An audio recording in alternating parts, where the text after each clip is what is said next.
Ellen had counted the nursery's 31 floorboards so many times she no longer needed to look down to know which ones creaked.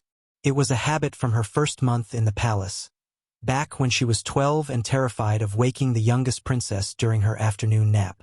6 years later, the habit remained, though the reason had changed. Now she used the silent boards to move through the room without disturbing anyone at all. A small, useless-seeming skill that would, before the night was over, save 3 lives. The palace of Verholt was not a place that expected trouble. It sat behind 3 rings of stone, guarded by 400 men in crimson, and no army in the western provinces had come within 50 miles of its walls in 2 generations. People who lived inside it had stopped thinking of the guards as protection and started thinking of them as furniture, a fact that would matter enormously by midnight. Ellen was nursemaid to Princess Tamsin, the youngest of the 3 royal daughters, a serious 7-year-old who preferred maps to dolls and asked questions Ellen often couldn't answer. That evening, Tamsin had asked why the moon didn't fall down, and Ellen had promised to find out by morning.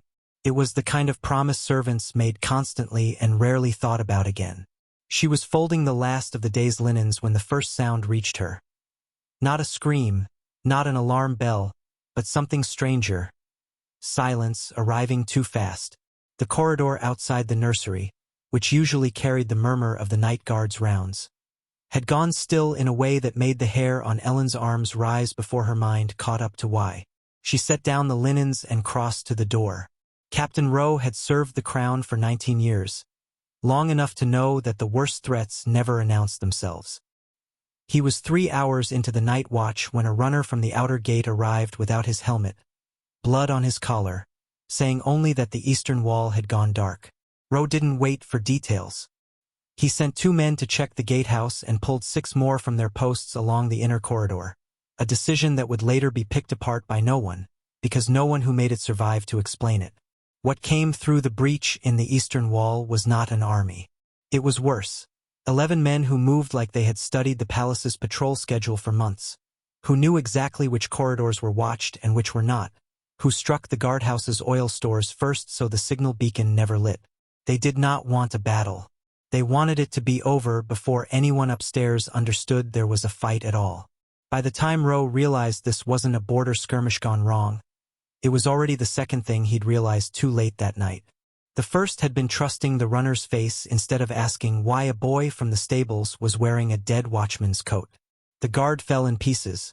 First the gate, then the armory, then the long barracks corridor where 30 men were cut down between one heartbeat and the next by attackers who never raised their voices. Took less than 40 minutes. In the nursery wing, high above the fighting, none of it made a sound. There was a reason for that silence, and it wasn't luck. The 11 men who had breached the eastern wall had spent the better part of a season learning the palace the way a burglar learns a house. Not by force, but by patience. 2 of them had posed as traveling wool merchants and spent 3 weeks selling cloth to the kitchen staff, listening more than they spoke. A third had bribed a laundress for nothing more than a description of which corridors the night guard walked and in what order. None of it would have seemed like anything to any single person who gave it away. Only assembled together, in the hands of men who knew what to do with it, did those small careless answers become a map good enough to bring a fortress down from the inside in under an hour. Captain Rowe understood none of this as he fought.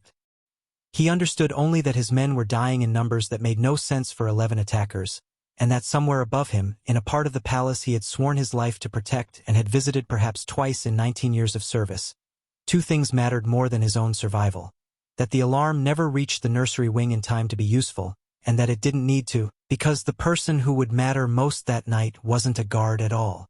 Ellen opened the nursery door an inch and found the hallway empty. That, more than anything, frightened her. The night guard, a heavy-set man named Perrin who always smelled of pipe smoke and always nodded at her when she passed, was supposed to be stationed at the junction 20 feet away. His post was empty. His lantern still burned on its hook, throwing a steady, undisturbed light over nothing. She almost called his name. Some instinct, the same one that had taught her to read a room full of sleeping children without a word, closed her mouth before the sound left it. Instead, she went back inside and did the thing she would later be unable to fully explain, even to herself. She woke Tamsin first and told her, in the calm voice she used for thunderstorms and bad dreams, that they were going to play the quiet game. Right now, Tamsin whispered, already reaching for her slippers. Right now. No talking until I say. The two older princesses, Sable and Rian, slept 2 doors down in the room they'd shared since childhood despite Sable being 16 and long past needing a shared room.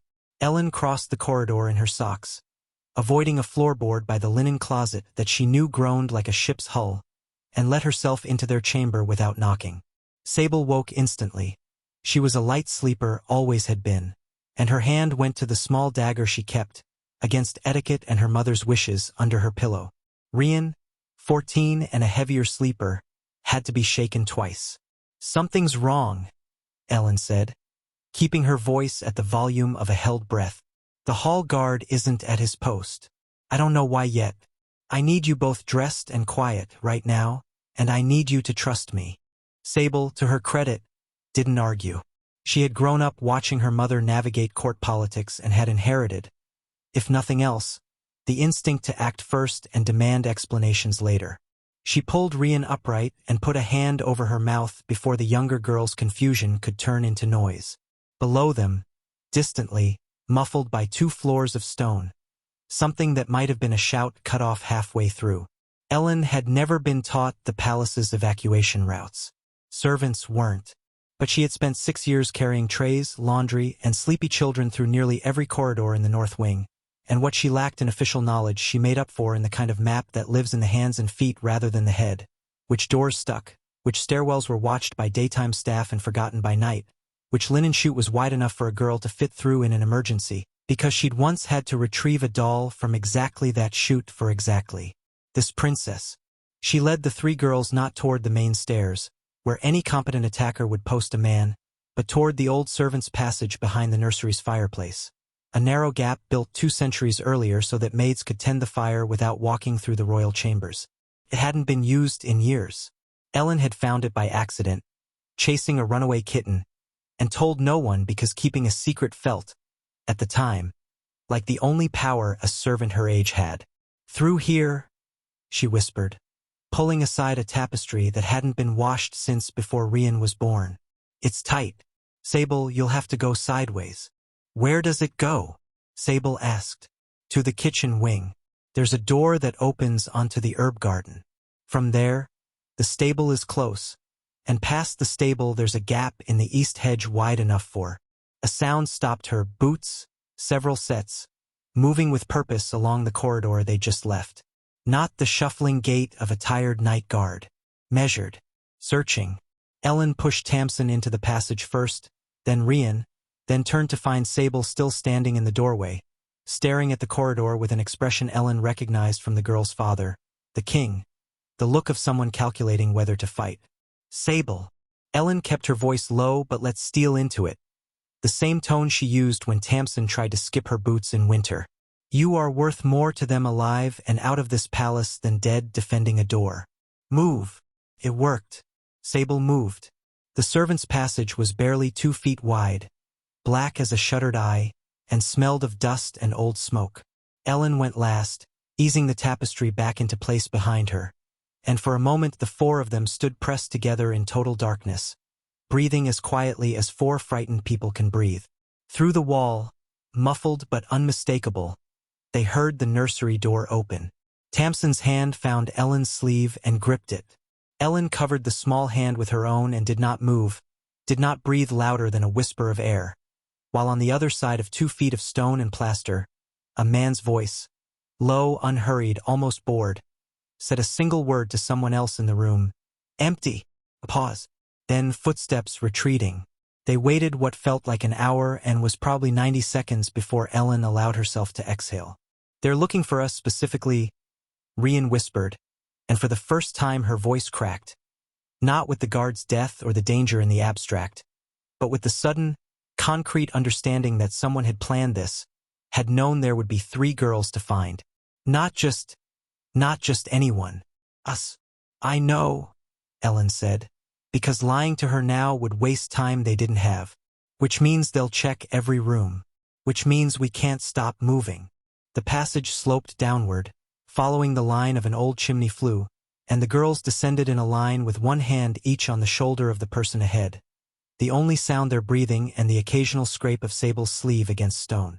Ellen counted turns the way she'd once counted floorboards, left at the second branch, straight past what had once been a bricked-up doorway, down a half-flight of steps worn smooth by 200 years of servants she would never meet. They emerged behind a flour bin in the palace's lower kitchen, a room that should have held at least 2 night bakers preparing the dawn bread and instead held no one at all. The ovens were cold. A dropped tray of unbaked rolls sat abandoned on the floor, as if someone had simply walked away mid-task. That absence told Ellen more than any sound had. Whoever these men were, they had moved through this wing already, and either the bakers had fled or they hadn't been given the chance to. The door to the herb garden was where Ellen remembered it, half hidden behind a rack of drying rosemary, and for one dangerous second she let herself believe the worst of it was over. Then she opened the door and saw the man standing at the far end of the garden path, facing away from them, a lantern in one hand and a short blade in the other, walking the perimeter with the patient thoroughness of someone paid well to be patient. Ellen eased the door shut before it had opened more than a hand's width and turned to the girls with her finger pressed to her lips. There was no way around him without crossing open ground he could see. The stable, their only route to the hedge gap and whatever lay beyond it, sat directly across that ground. Sable, pressed against the wall beside Ellen, was the one who spoke first, so quietly it was barely more than shaped breath. "I can draw him off. I'm fast. And I know the East Cloister better than any of these men do." "No," Ellen said, and surprised herself with how quickly and completely she meant it. "If you run alone, and alone is exactly what they want. We go together or we don't go." "Then what?" Ellen looked past her, into the kitchen, at the abandoned tray of rolls, the cold ovens, the heavy iron pot still hanging on its hook from last night's stew, and an idea arrived the way ideas do when there's no time left to doubt them. She picked up a copper pot lid from the drying rack, hefted it once to feel its weight, and looked at Rian. "Can you still throw a stone as far as you used to? Back when you and Sable used to aim at the fountain birds, and your mother pretended not to notice?" Rian, startled into something almost like a smile despite everything, nodded. "Good. There's a woodpile at the garden's east corner. When I open this door, you're going to throw this as far past him as you can, toward the stable's west wall. It'll make noise. He'll go look. The second he turns, we run for the hedge gap on the opposite side." It was not a clever plan. It was the kind of plan made by someone who had spent 6 years learning that distraction, not confrontation, was the only weapon a servant ever really had.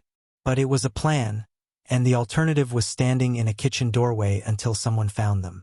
What none of them saw, and what Ellen would only learn much later from a stable boy who survived the night by hiding in a feed trough, was that the man in the garden was not alone. A second attacker stood in the shadow of the stable's south wall, close enough to see the kitchen door, positioned there precisely because whoever planned this raid had assumed exactly what Ellen was attempting, that anyone escaping the nursery wing would try for the garden and, beyond it, the stable. He did not move when the copper lid struck the wall. He was better trained than that, patient enough to wait and see whether the noise was a diversion or a mistake before committing himself to it. For 3 full seconds, as Ellen and the girls sprinted across open ground toward the hedge, he stood perfectly still, weighing what he was seeing. It was Tamsin, of all of them, who saved that moment without knowing it. She was the smallest, the slowest, and instinctively she reached for Ellen's hand as they ran. A small human gesture that made the fleeing group look, for just an instant, like exactly what it was. A frightened woman and 3 children running for their lives, not soldiers, not a rescue party, nothing that required a trained killer's full attention. The second man's hand had drifted to the hilt at his belt and then away again. He let them go, choosing instead to signal his partner rather than break cover himself. A choice that cost his side perhaps 90 seconds of pursuit, and 90 seconds on a night like that one was the difference between capture and the hedge gap. The lid struck the stable wall with a clatter loud enough to make the man's head snap toward it. His lantern swinging, his blade lifting on instinct. For one held breath, none of them moved. Then Ellen pushed the door open the rest of the way and ran, and 3 princesses who had spent their entire lives being told to walk, never run, through palace corridors ran behind her across 40 feet of open garden with their hearts louder in their ears than their own footsteps. They reached the hedge as the man's shout finally went up behind them. Not a word, just an alarm, raw and furious at having been fooled by a piece of copper. Ellen didn't look back. She found the gap she remembered, wider than a season ago because something, an animal or the wind, had worked at it since and pushed Tamsin through first, then Rian, then Sable, then herself, branches tearing at her sleeve and drawing a thin line of blood across her forearm that she wouldn't notice until much later. On the far side of the hedge was the old drover's road, unused since the new highway had been built, overgrown and dark and, for the first time in an hour, entirely empty of anyone hunting them. They ran until the girls couldn't run anymore, then walked, then finally stopped in the black shadow of a hay barn a mile from the palace walls, where Tamsin, who had not cried once through any of it, finally allowed herself to, silently, into Ellen's shoulder, while Sable stood watch at the barn door with a dagger she had never before had reason to draw, and Rian sat with her knees pulled to her chest, staring back the way they'd come at the dim orange glow now rising over the palace roofline. "Is that the palace burning?" Rian asked. "I don't know," Ellen said, because it was the truth, and because there was no version of a lie that would have helped any of them right then.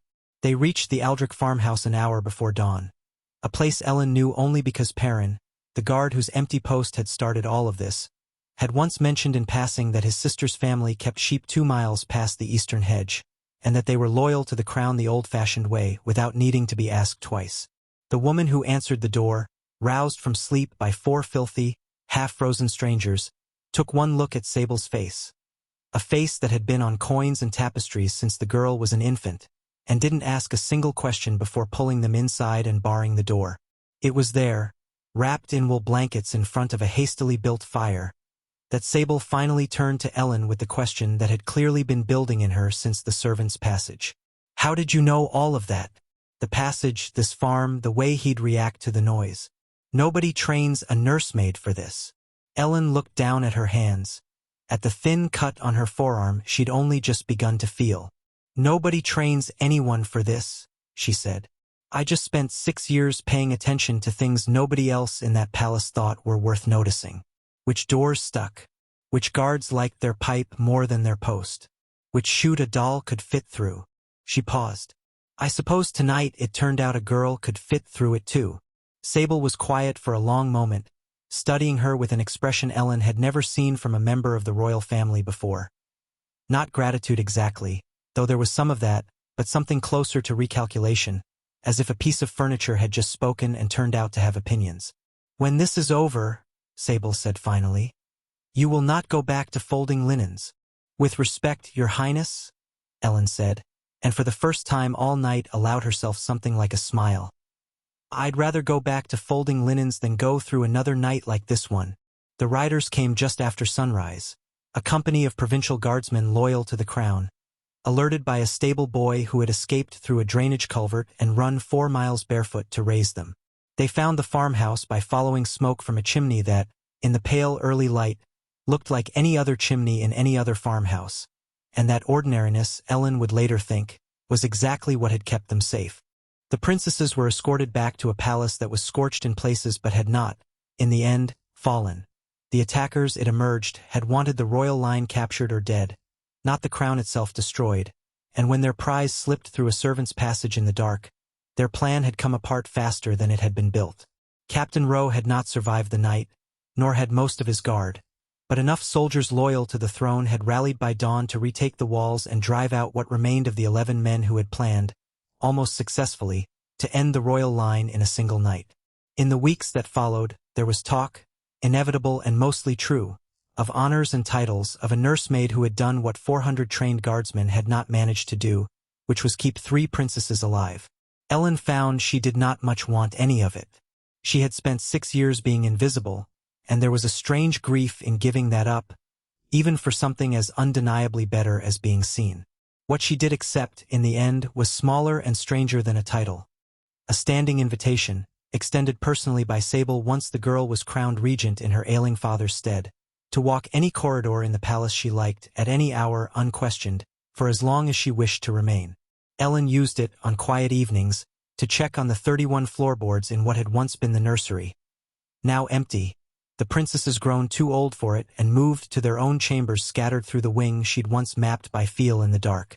She still knew, without looking, exactly which boards would creak and which would not. Some habits, it turned out, were worth keeping even after the reason for them had changed. There was one more thing Ellen kept, though she never spoke of it to anyone in the palace, not even Sable. On quiet nights, when her rounds brought her past the old servants' passage behind the fireplace, she would pause with her hand against the tapestry that still hung there, worn thinner now from her own touch than from 2 centuries of dust. She never went inside. She didn't need to. It was enough to know it was still there, still narrow and dark and unremarkable, still exactly the kind of thing nobody thought to guard, because somewhere in the years since that night, Ellen had come to understand a truth the crown's advisors, for all their titles and strategy, had somehow missed. A kingdom is never protected only by the walls it builds to keep enemies out. It survives, in the end, on the small forgotten spaces built quietly by people no one thought to notice, and on the sharp, unglamorous attention of those who happened to be paying attention when it mattered most. The end.